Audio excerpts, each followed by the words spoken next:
What up, movie buffs? I'm Jeremy, and movies are terrible. I hope you're having a fine Saturday morning so far. Starting yesterday, the weather all of a sudden got really not sucky, and I'm here for it, man. Hope you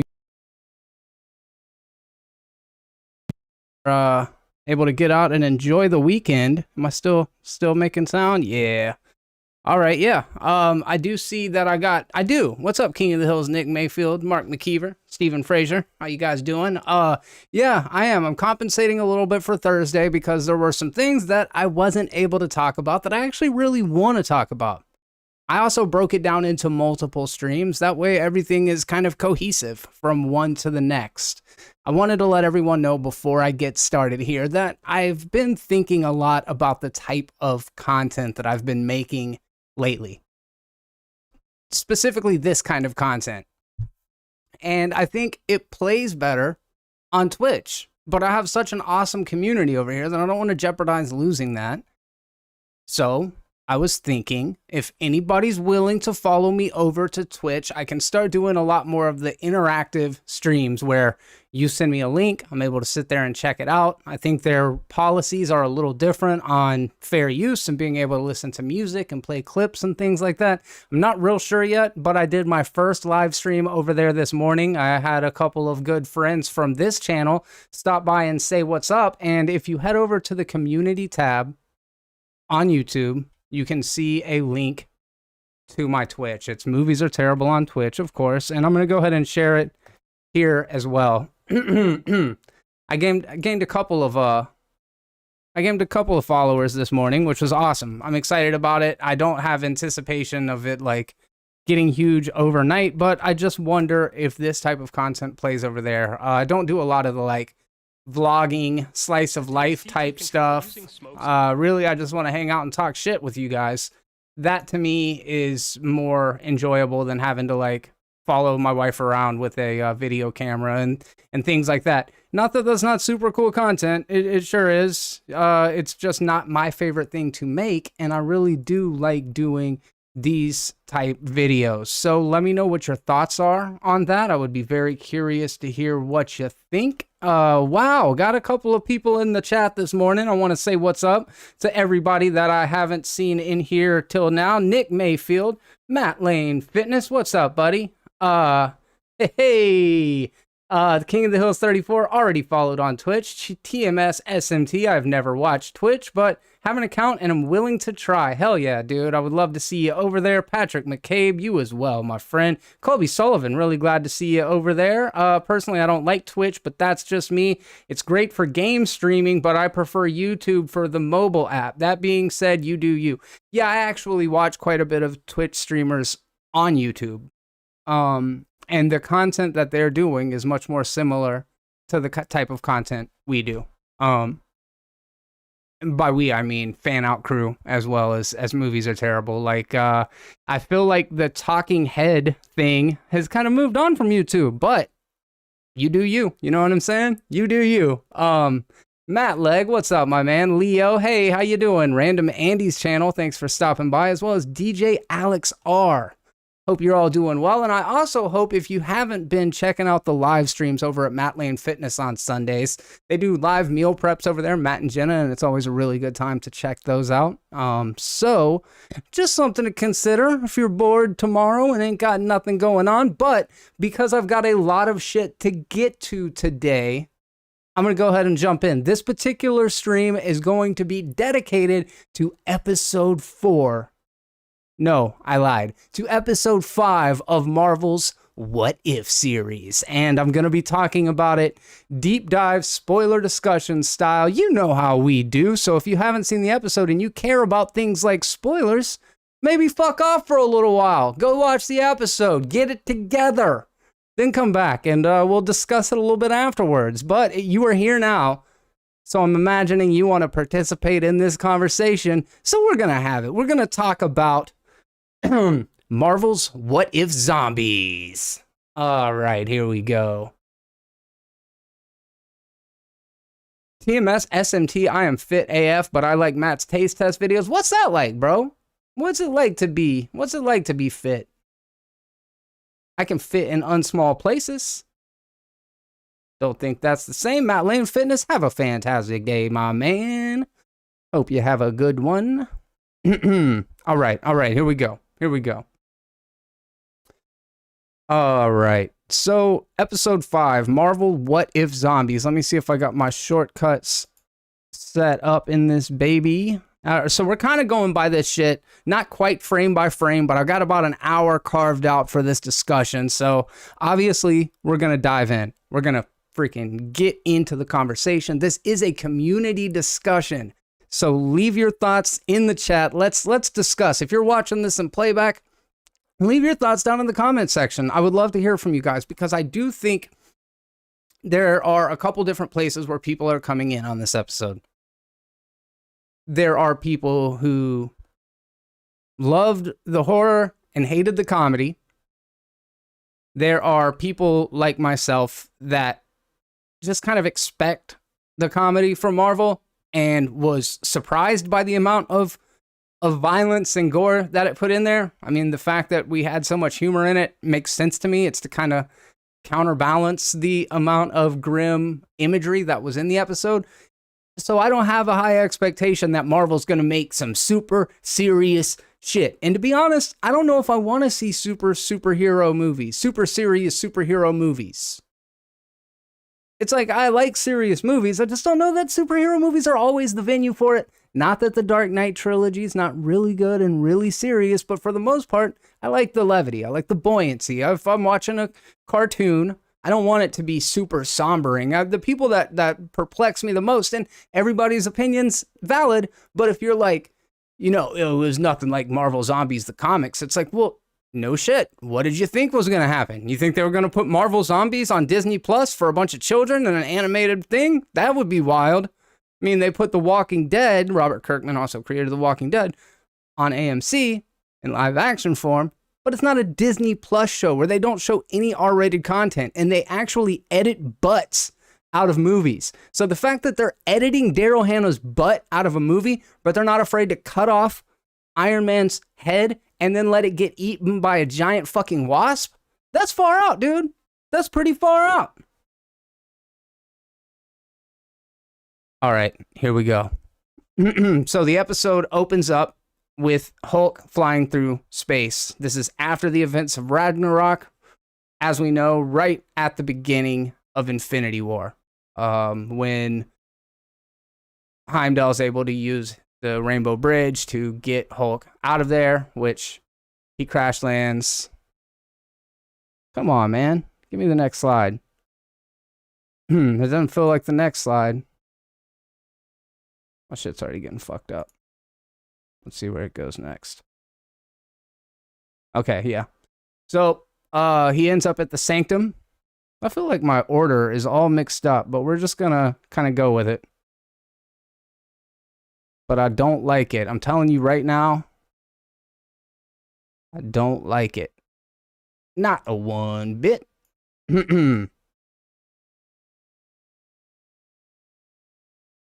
Yeah, why are my orders all messed up? Let me work on this real quick. Properties. Use hotkeys. All right. Here we go. Maybe. Use hotkeys. Spacebar. Spacebar. That was supposed to be my hotkey. Some bitch. Try that again. Properties. I don't want to randomize playback.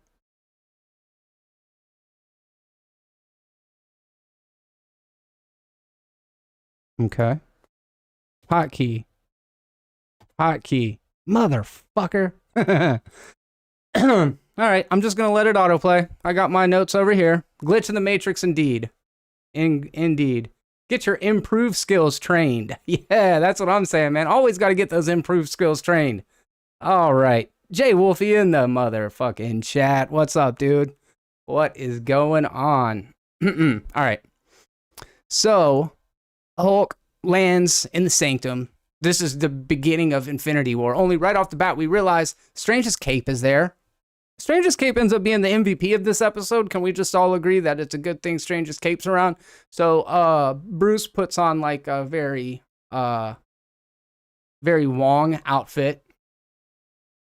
If it ain't Wong, you know it's white, right? Oh man, messed that up. And then all of a sudden the portals open up after Maw and Cole Obsidian arrive on Earth, and they do the exact same thing. Thanos is coming, blah, blah, blah. And then the Avengers show up. No, not just the Avengers. It's actually Tony, Wong, and Stephen Strange, and they show up through the portal, and they make light work of these two members of the Dark Order, or the Children of Thanos, or whatever you want to call them. Black Order. Is that what whatever. Doesn't matter. They make light work of them.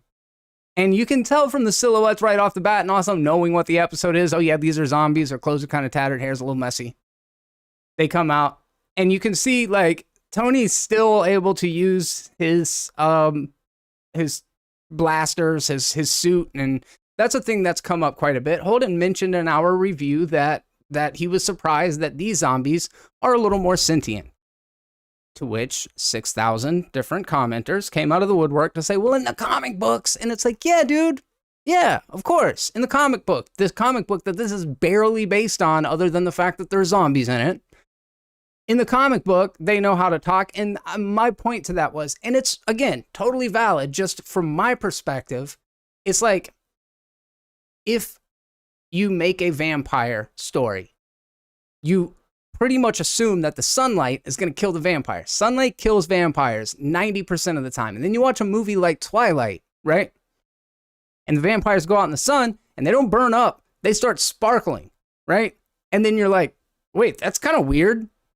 It doesn't mean anything other than, hey, I'm making an observation about a thing, right? That's all we're doing, just making an observation. It would be really weird to do reviews and like content and not talk. That would be just seems weird, you know what I mean? So anyways, point being, to observe something does not necessarily mean to criticize it. Yes, the zombies in the comic books do talk. It's still relatively unusual to see zombies using problem solving as opposed to just their lizard brain, you know what I mean? Like whatever's responsible for automatically breathing, eating, reproducing, walking, like anyways, just wanted to throw that out there real quick. So Wasp shows up and she starts blasting wasps, I guess, everywhere, and they just like consume these zombies, which got me thinking, do we now have zombie wasps on our hand? I don't understand how this infection works. Obviously, it seems like the wasps do fine consuming zombies.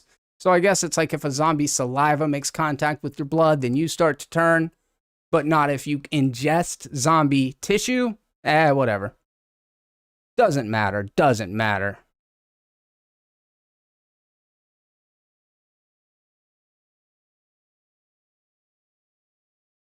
All right. Real talk, tiny Ant-Man sized zombie is terrifying. No doubt about it. Couldn't agree more. Could not agree more. Random Andy's channel likes his vampire sparkly. And you know what? That is A-okay with me, man. A-okay. So, after this harrowing experience where Bruce realizes all of a sudden that the world's gone to shit with a good dose of comedy in it, right? Because it's Marvel, you got to keep it light. This shit is too serious to make it work. This is a 30-minute episode that takes place in an Elseworlds type situation where the characters that we know and love still have to keep enough of their essence intact, at least the living ones, to make this where it's not traumatic for children. That's the whole thing. It's like, give the adult gorehound weirdos what they want, and I'm like, yeah. And then give the children their comedy, and I'm like, yeah. You know what I mean? Like, I'm all right with that. I'll take that so that I can get the other thing. So Spider-Man comes swinging in. He grabs Bruce like a little baby and carries him out under his arms to, at this point, we see Uatu as more than just a silhouette. He's starting to look more and more human, I suppose. More and more grounded, more and more a part of the story, and he gives some narration, and I don't have the notes written down for what it is, but he says some very watchery stuff. He's like, I'm the watcher, and I watch stuff. And then we find out the backstory of what happened, and this is a quite, seems you do whatever is convenient for the plot. Yeah, that's very, very true. The origin story of the zombies in this is Hank pulls Janet out of the quantum realm, only this time she's a zombie. And I was talking to Julio on the radio, which is going to come out at 4 p.m. this afternoon. For any of those of you that are curious about my radio voice, I do the radio every single Saturday at 4 p.m. CST on AM 92.3 and FM 1620, FM 92.3. Yeah, every week. Pop culture. Check it out. And Julio was saying that he always tries to look at these what if episodes as what was the catalyst of the thing, because it had to have gone back further than what if zombies, right? Because something happened to make zombies. And he's like, in this, it doesn't seem like there was a choice made. It doesn't seem like somebody made a different decision. It just seems like, you know, the quantum realm affected Janet different. And I'm like, maybe she just happened to fart in the suit in this version of the story, and the fart contaminated her. Like a fart in the quantum realm, it fucks you up bad. If you fart in your own suit in the quantum realm, it turns you into a zombie. She somehow went the entire, this timeline without farting in her suit. And that timeline where everybody became zombies, farted in her suit. So that's where the what if started there. I'm sure you guys didn't know that, but it's true. If you want to check it out, Leo, just head over to Let's Go Pensacola. Just Google Let's Go Pensacola. You can find it in its podcast form. They also stream it on the radio, so you should be able, or stream it on the website, so you should be able to check it out pretty much anywhere. I think it's on Google Play as well as the App Store. Our AM radio channel is different every state. Yeah, I imagine so.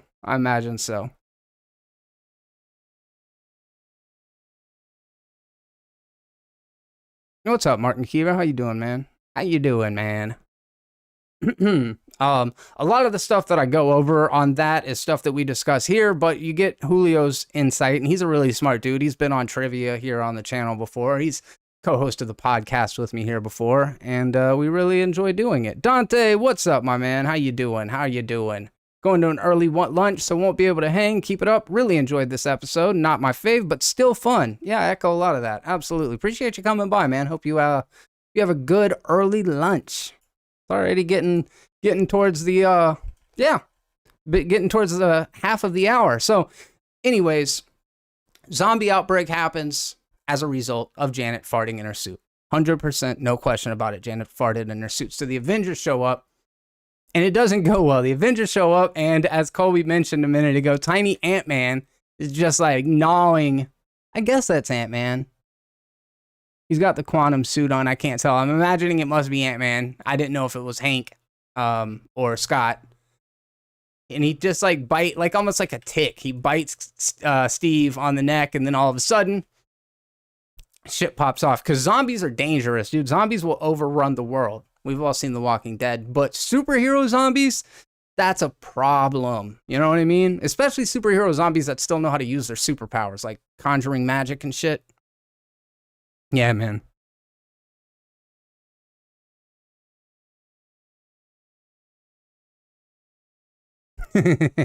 I see you, Steve, man. That's wrong to make fun of Michelle Pfeiffer like that, but I respect it. So then we get to the Zombieland segment of the episode, and Peter has put together his zombie survival guide. just straight up lifted from Zombieland. I was like, oh God, is this episode just going to be a Zombieland ripoff? It's not, but this scene is like, it's also very Peter though, because he does this kind of stuff in Homecoming in particular. So it's not outside of the realm of possibility, but definitely very Zombieland. Is animated Kurt like way more of a stud than our real life Kurt? Just a thought. It was really funny to see him in here, and this whole thing about Baba Yaga finally pays off when he gets to see a real Baba Yaga. Shout out to Oxine for bringing that to my attention in a comment section. Patrick Stewart, what's up, dude? I am Sam, what's up? Jay Wolfie, how you guys doing? Stopping in at work, just wanted to stay hi. Slogging in at work, just wanting to say hi. I'm glad you did, man. I'm glad you did. So then we get these very Suicide Squad-esque little title card introductions with Kurt, the resident weirdo, Bucky, silent but deadly Barnes. See, another allusion to farts. Farts play a very important subplot to this episode that not a lot of people picked up on. Just saying. Skills: murder, killer arm, heavy sleeper. Not sure how heavy sleeper is a skill, but you know, whatever. And then we get the blonde Bond, Sharon Carter. Her skills are spycraft, first aid, and eulogies. All right, cool. And then Okoye shows up. This is a real B team. You know what I mean? Like all the main Avengers, they're all zombies. So you're like stuck with like the bench warmers, I suppose. And I love the shot of Spider-Man's little like fortress in the sky that's suspended between all of the different skyscrapers. He's like used his webbing to put together a bunch of buses and trucks and what look probably like train cars or something. It's really cool. It's this suspended fortress. I'm not real sure on how everybody gets in and out. Maybe they just like, pick a strand of webbing and George of the Jungle they like slice the one string and they swing and they kick through the windows. They're superheroes, kind of. I mean, this team's like kind of superheroes. Anyways.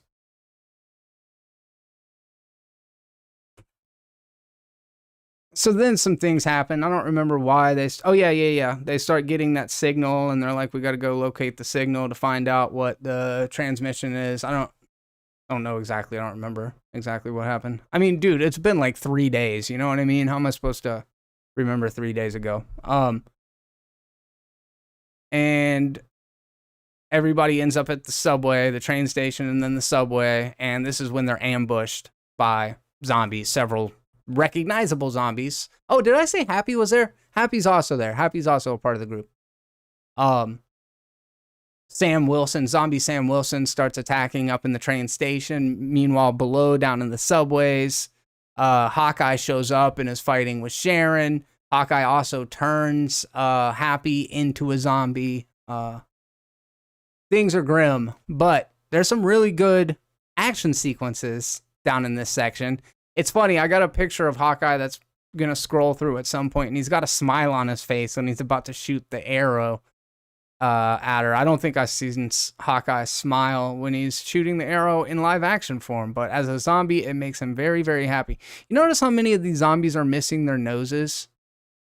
It's like somebody ran around the city like, got your nose, pop, pop that shit right off. Got your nose, boop. Let's see if somebody tells me how I messed up that part, because I don't remember why they were there. Loose commentary on society, like people out here acting like zombies, trying to get you to be vax test rat and force you to birth a child you'll stop caring about when born.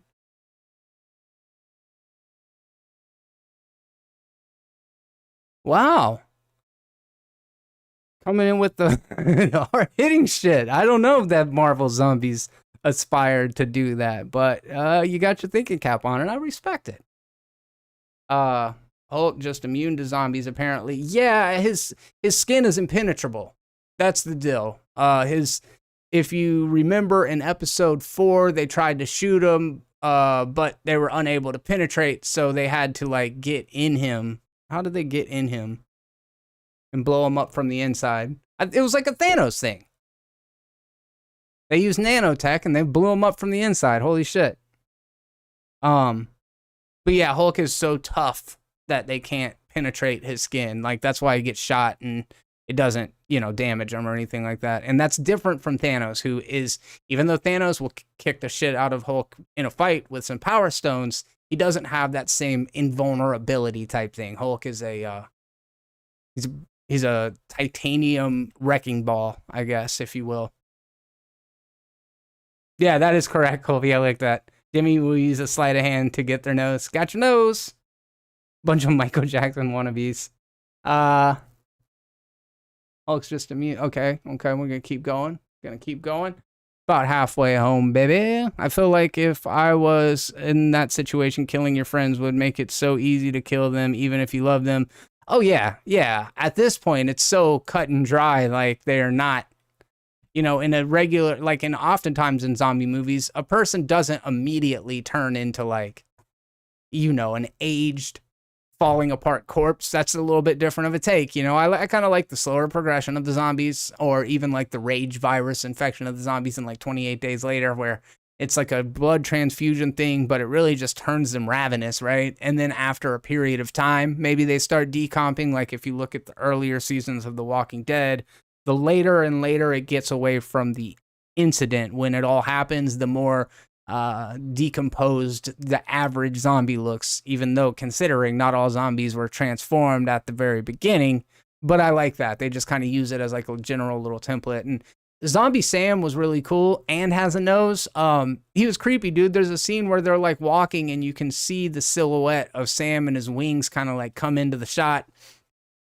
And Sam's about to get Bucky, like right there. And I love the scene, dude. Okoye just comes flying like Arya Stark out of nowhere and straight up splits Sam. And I saw somebody mention, like, I think it's funny that Holden pointed out the gore of the Iron Man scene instead of the Bucky, or instead of the Falcon scene, or excuse me, the Captain America scene, but he's Falcon in this iteration. But to me, what Holden was saying is this set the stage. It was shocking to see it the first time, right? Like, Tony gets decapitated and a bug eats his head within the first 2 minutes of the episode. At this point, we already know that we're going to get some intense zombie violence. So yes, this is probably a more graphic kill. It's debatable, but this is probably a more graphic kill, but it doesn't have the same impact because it didn't happen at the beginning. So just throwing that out there.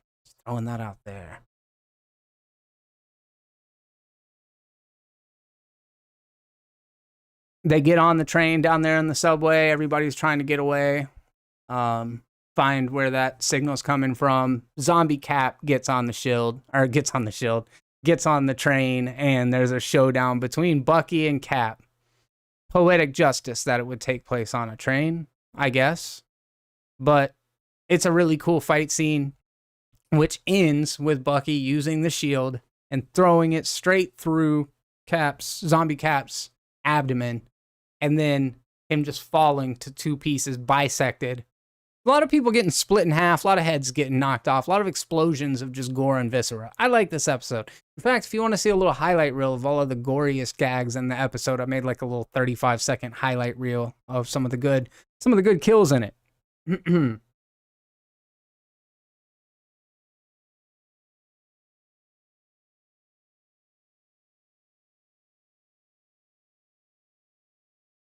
Yeah, TMS SMT. Yeah. I mean, they needed it to happen for the plot. In the really real world, that was a really dumbass move. Like, yeah, definitely don't let giant zombie hope be a problem for you. But, cartoon stories and stuff. But yeah, I absolutely agree. Falcon had the best death. I might agree with that, Patrick McCabe. That was a good one.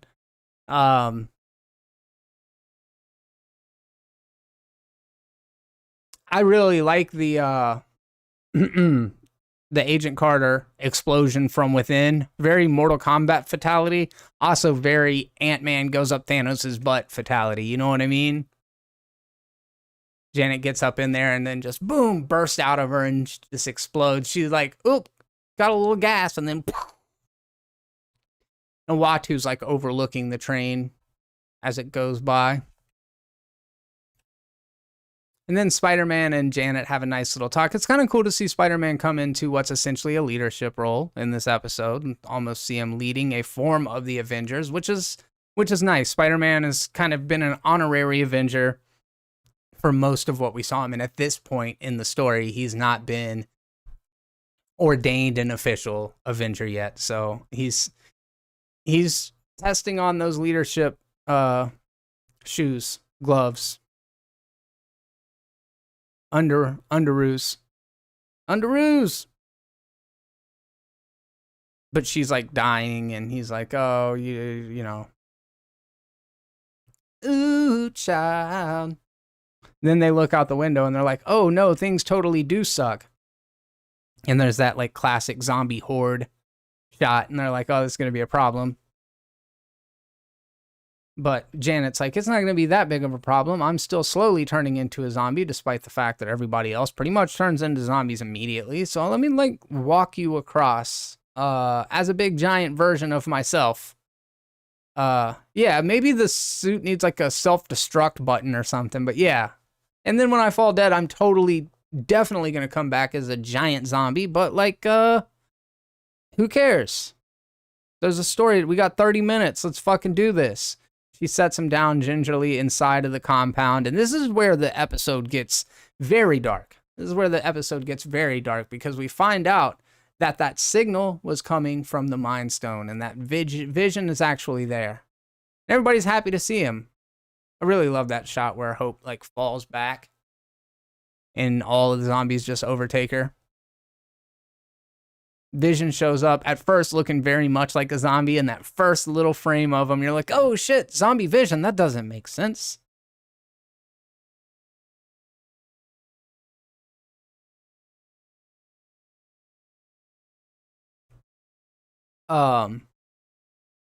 They're like, what are you doing in here, Vision? And he's like, oh, don't worry about it. And Bucky's like, nah, I gotta figure out what's going on in here. And he goes walking like into a back room, and he finds T'Challa, who's got no leg, because Vision has been feeding parts of T'Challa to you know who. You know who he's doing it for. Also, there's a Paul Rudd head, very Futurama, or maybe Mars Attacks, right? There's a little jar head of Paul Rudd, and I think a lot of people had a problem with Paul Rudd's just constant barrage of cheesy puns. This is his way of dealing with the trauma. I get it. Again, it's like we have to have this over-the-top cartoonish character to keep this from feeling too grim, because this is against the backdrop of a legless T'Challa whose body parts are being fed to a zombie Scarlet Witch. This is like a reversal of WandaVision, because Vision is keeping the corpse of Wanda alive, similar to the way she was kind of keeping Vision alive. Like, neither of them were able to cope with the loss of the other one because of that time that they ate falafel together, paprika together. Very deeply established emotional thing going on there before WandaVision, might I add. Just kidding. They did an alright job with it in Infinity War. Anyways, doesn't matter, because Vision is fucking nuts in this one, dude. He's keeping her alive, and you don't want a zombie Scarlet Witch that can use her powers around. That is a very big problem for society, for the world. Only thing is, there's not really a world left, so like, fuck it, really. It's not like they're gonna eat Vision. He's fine, you know what I mean?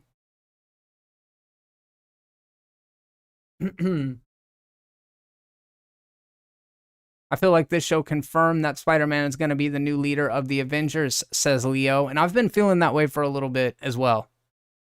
I've thought about that a little bit as well. Oh, that's a good point, TMS SMT. Maybe the zombies go straight for the nose. Most people got their nose bit off, and that's how they turned. I didn't even think about that. And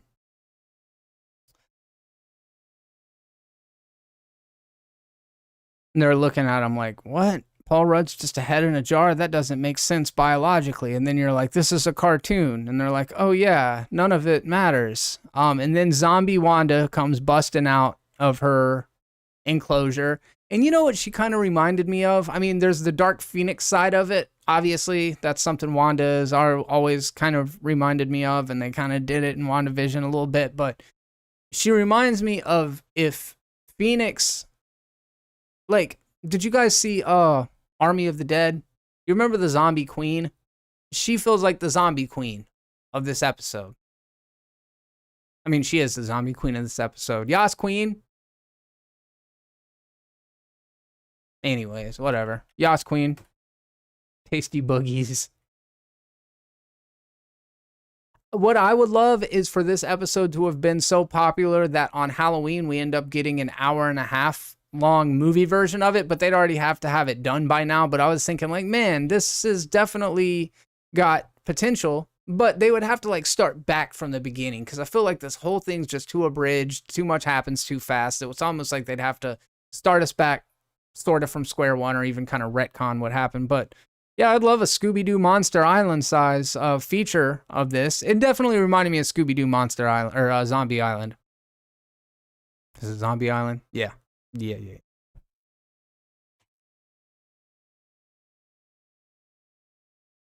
Then Scarlet Witch tries to bite Bruce. Bruce has been having that same kind of performance problems that he was having in the other films after getting fucking bodied by Thanos. But Wanda goes to bite him. Zombie Wanda goes to bite him, and he starts to Hulk out just enough to where his arm turns green right when she bites him. And this is beautiful. So now we've got a showdown between Zombie Witch and fucking Hulk. And there's that classic iconic shot where they're both she's flying towards him and he's just running at her, and then the impact collision, and they fight. You know, because at first Bruce gets overwhelmed, just completely covered in zombies, and you're like, well, shit, I guess that didn't go well. And then all of a sudden, boom, just bodies flying everywhere. Hulk comes busting out. Dude, seeing Hulk smash is always so cathartic. Like, there is something so inherently awesome about this rage monster just going through almost completely invulnerable and just like a wrecking ball. It's so endlessly satisfying to watch Hulk fucking wreck shit. Just throwing that out there. I think that's a very like human response to that.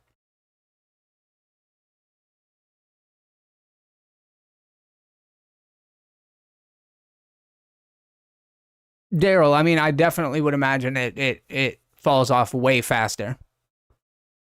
That's very valid. Cartilage is never going to last as long as bone. I mean, how long are we assuming that this took to happen, though? I guess when Bruce showed up, he had been gone for 2 years. It's been a minute, you know? So, okay. I guess after 2 years, cartilage could definitely fall off. I agree, Nick. The animation is fantastic.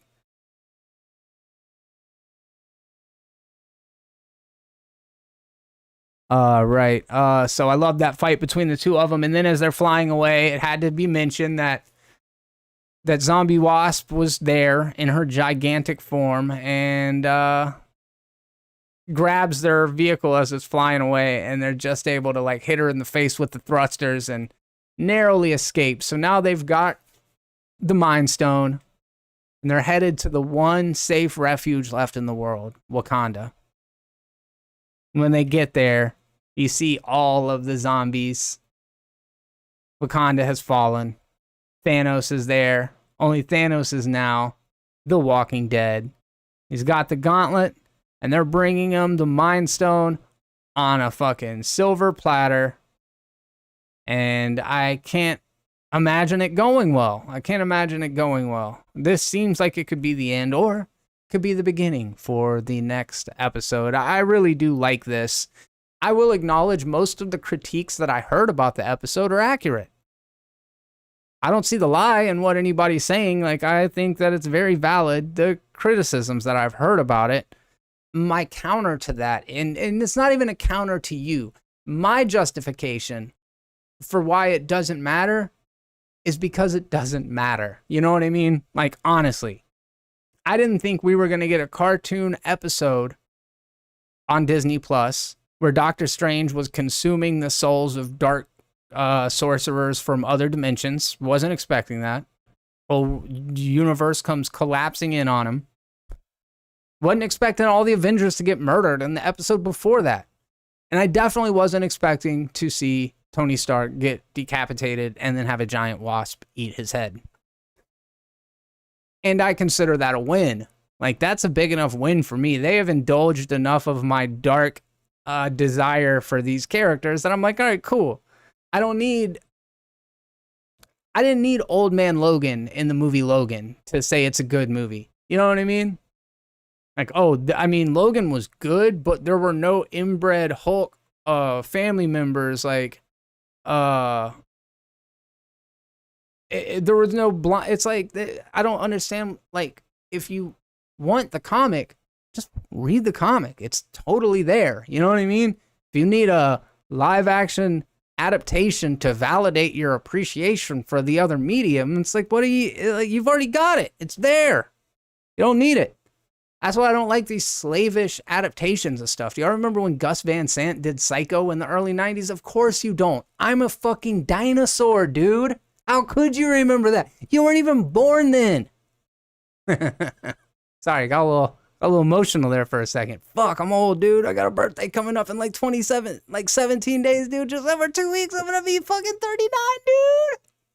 39, dude. Oh, shit. Oh, man.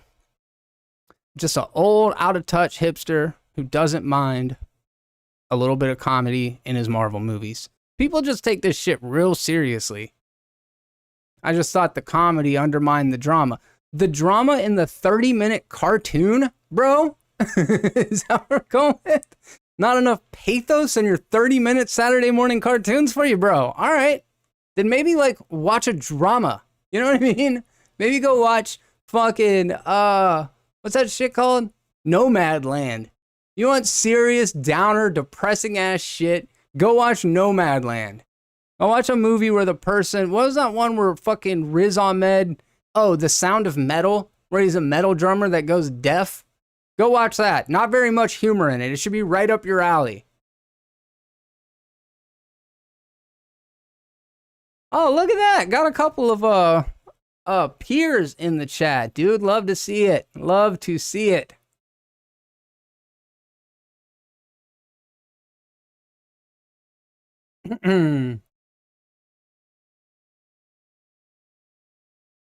Mark wants to know, does an episode like this one work better because the main characters utilize the actual actors rather than the few alternate voices used in the past episodes? I honestly, it doesn't matter that much to me.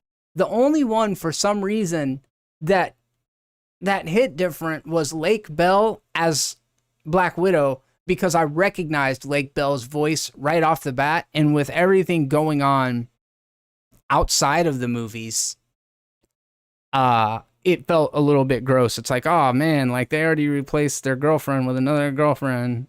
But it's the same situation with the others that haven't been in it. There's just something about that felt a little dirty compared to the others. I don't know. Maybe it is because it's a girl. But I don't think so. I think it's the court date thing, you know?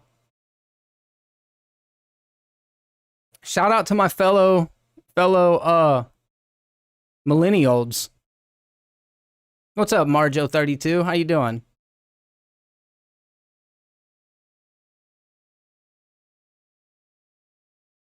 Can't sleep? Watch Nomadland. Yes, all the 80s kids, for sure, man. No doubt.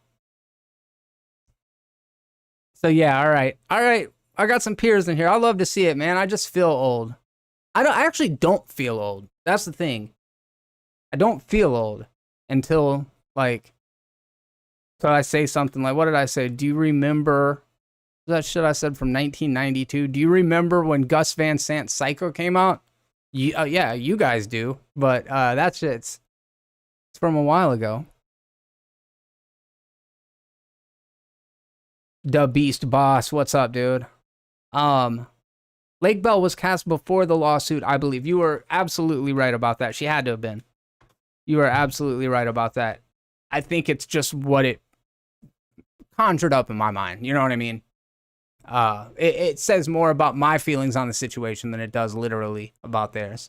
If you guys want to hear me and Holden talk a little bit more about What If Zombies, then check that out on the channel. I will post a link down in the description. He and I had a conversation about it as well, and talked about a couple of the topics that have come up in this discussion. But I've got about 15 minutes left on this stream. And as I said in the title, this is a community discussion. So at this point, I want to turn it over to the chat.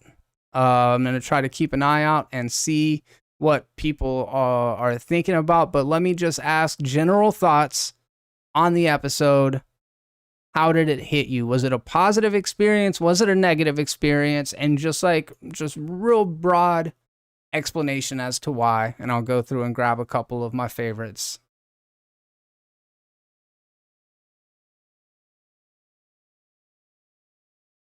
Oh, that's a good way to start the morning, Daryl. Stuck in the 80s today. Just watched Twins and The Lost Boys this morning. What wonderful movies. But Lost Boys is one that I hold near and dear to my heart. I would say it's on like my personal movies that informed your sensibilities and styles and preference in life. Lost Boys is up there with The Crow and Tombstone and a couple of the other ones you guys always hear me talking about.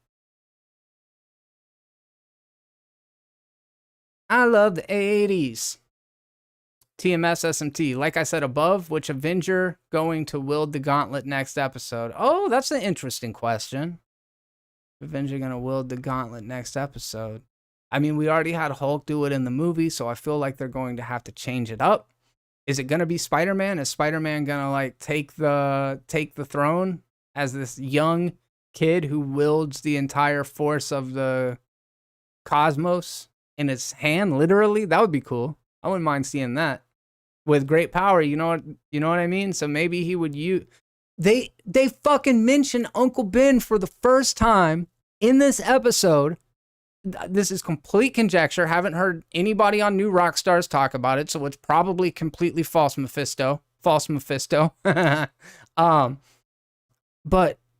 with great power comes great responsibility. They mention Uncle Ben in this episode. That's his iconic lines. We're talking multiverse stuff. We see that in the next Spider-Man movie, there's all this stuff going on. Doctor Strange tied directly into What If, and Multiverse of Madness is coming out. There's no greater power than wielding all the Infinity Stones.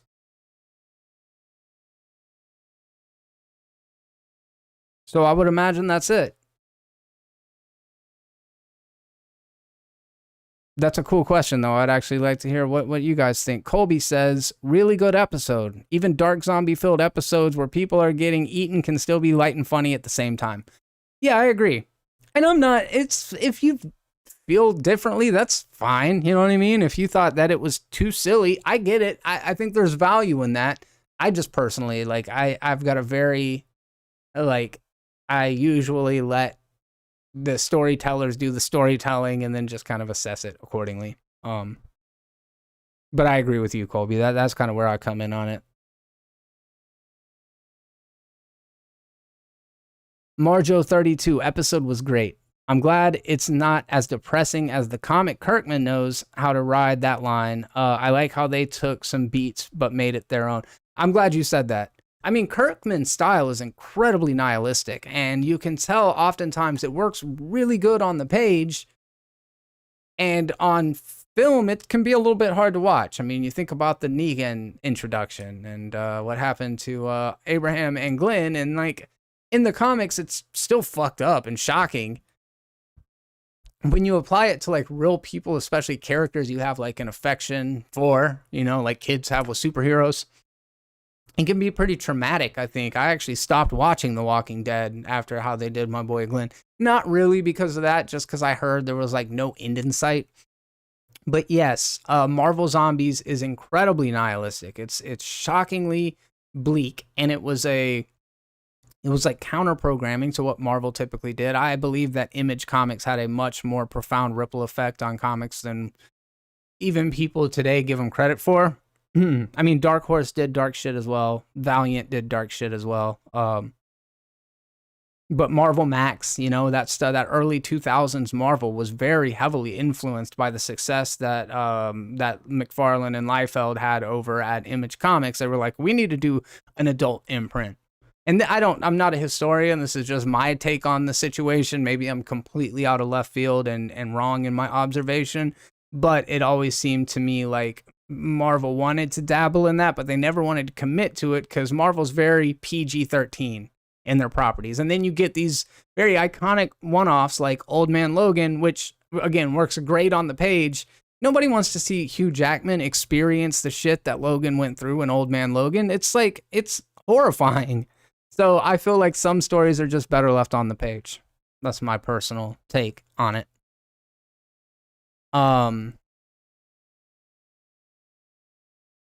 Nick Mayfield. No, I am not. No, I am not. How did that happen? How did that happen?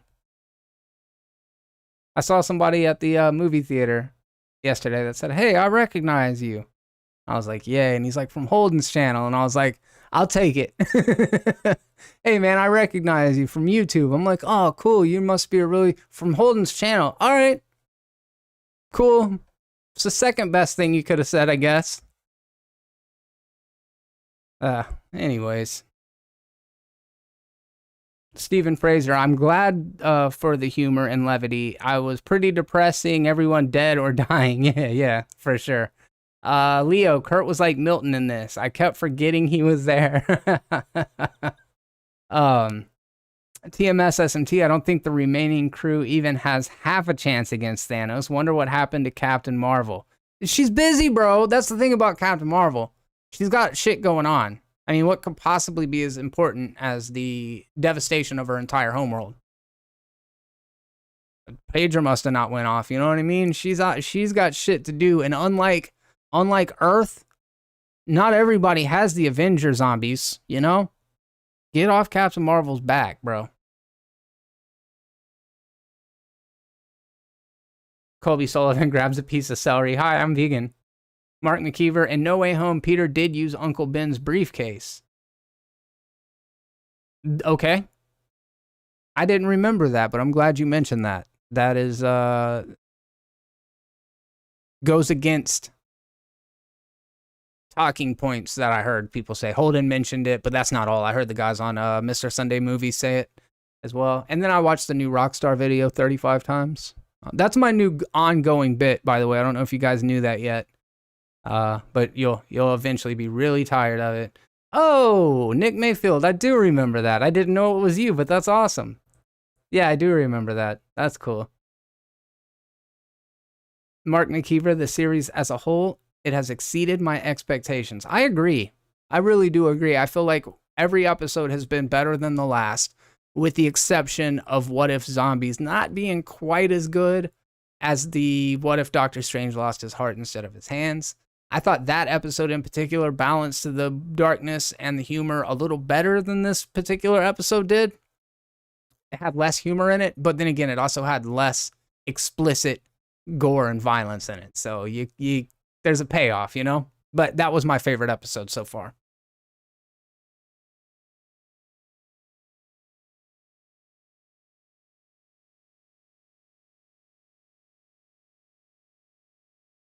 Let's see.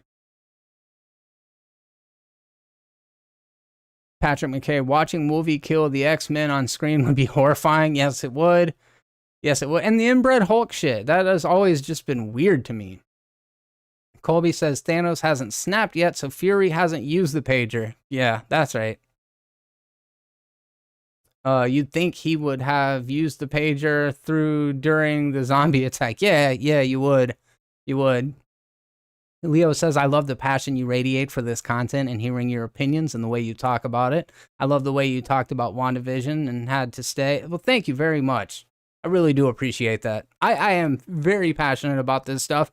My takes aren't always the most enthusiastically yes or no on things, but I just I love the conversation, and I really am glad for everybody in the community that continues to help the conversation happen and be organic and authentic. And hopefully some of you guys will follow me over to Twitch. That's a big goal for me over the next couple of days. I hear you need like 50 50 followers and 30 days of content before you can become a partner, which already well on our way after this morning. We got a nice little surge of its initial, like, I think I'm almost up to 10 now, which, you know, it's better than I expected. So anyways, yeah, if you guys want to be a part of all sorts of conversations, I think I'm going to do the streaming thing relatively often. We'll just have to kind of see how it goes. Jason Voorhees, yeah, Strange episode was the best so far. Colby says first actual mention of Uncle Ben for sure. Steven says Mr. Sunday Movies is the bomb. Yeah, those guys' chemistry is just amazing. So funny too. Like, I love that they balance it with comedy. That's like, I like Campia. He's very, very knowledgeable. He's very articulate, and he can discuss things in depth and has a lot of industry knowledge and insight, but he just ain't funny, which I guess makes him more akin to my kind of content than it does Mr. Sunday Movies. But what can you do? Just keep on trying. Keep on getting back on the horse, man. Get on the horse, man. Just get on the horseman's back, man. Patrick McCabe, I thought What If would be filler until Hawkeye, but I look forward to Wednesdays. Yes, absolutely. Waiting for New Rockstar to give Jay Money a shout out. They're probably going to send me a cease and desist. Mark McKeever, I don't know if he'd use the page or if Captain Marvel got zombified, the whole universe is fucked. Bro, yeah, that's a good point. That's a good point. And to that, TMS SMT, you don't need an Avengers team when you have a Captain Marvel. Like, she just could just 1v dozen and just take them all out. She's so fucking powerful, dude. It's crazy. I wonder if you put somebody like Captain Marvel against somebody like Wanda. Wanda would have to win because, like, the manipulation abilities, I think that's the way I would play it. Or, like, if you put Captain Marvel against Doctor Strange, I feel like Doctor Strange has got enough tricks up his sleeve that he would be able to, like, make some shit happen. But if either of them got punched by Captain Marvel, they're going to outer space. You know what I mean? I don't know. The Twitch channel is Movies Are Terrible. Let me share that with you real quick. I appreciate. Hey, look, I got a couple of new notifications. Oh man, you guys are all right. Here you go. Here's that Twitch page one more time. Just head over there, click that subscribe button. That way you'll know when I do go live. Once I start feeling like I've got a similar amount of traffic going over there, I will start moving the live streams over here in favor of doing more traditional edited word video essays and things like that. So I will continue to make YouTube content over here. I know this is YouTube content as well, but I feel like I could do all these in one stream over on Twitch, break them down, share the videos over here on YouTube, try to kind of synergize, get everything flowing together, because I feel like I'm very locked into this one thing and I want to see the community grow, because I really do think I've got a voice that does add to the conversation. So we'll see how it goes. We will see how it goes. But for now, it is 10:58. It's almost the top of the hour. So I'm going to go ahead and stop streaming. This is the end of the Marvel What If Episode 5 Zombies episode of the weekly Marvel recap that I do here on YouTube every Saturday at 10 a.m. CST. If you want to join me in about 15 minutes, I'm going to be going live to discuss that Matrix Resurrections trailer that just now came out on Thursday.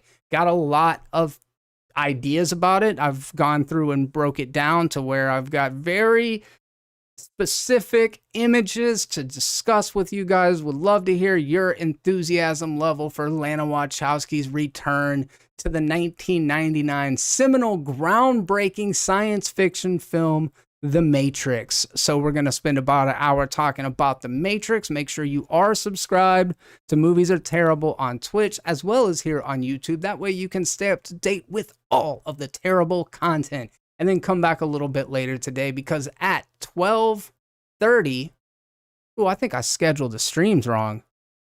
After this next stream,